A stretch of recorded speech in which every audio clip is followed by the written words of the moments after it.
గానకోకిల yes Janaki మృతితో ఆమె స్వగ్రామంలో విషాదం అలుముకుంది.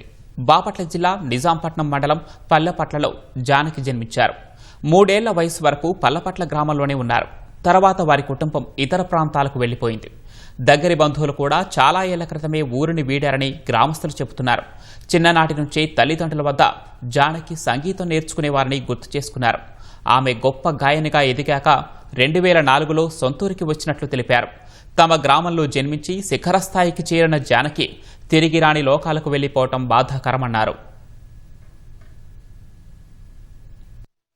ఆమె ఇక్కడ పల్లపట్ల గ్రామంలో జన్మించిందండి.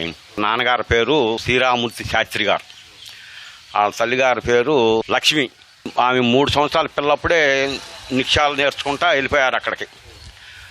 ఆమె స్థిరస్వార్థం మైసూరు, పుట్టుగాడి ఈ ఊరండి.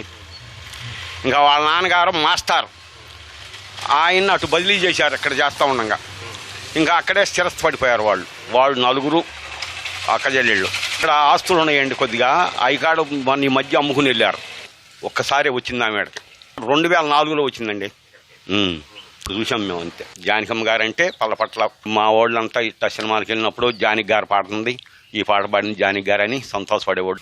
ఏ పొలాల రిజిస్ట్రేషన్ అంటే వచ్చి ఆ కర్ణగారింటికి మా ఇంటికి వచ్చి కూర్చుని 2 పాటలు పాడి వెళ్ళారు. అప్పుడు అందుకోసం ప్రయత్నం చేసాం మేము కలుద్దామని, కానీ కుదరలో కలవడానికి ఈ గుడి ఓపెన్ పూట తీసుకొద్దామని ప్రయత్నం చేసాము.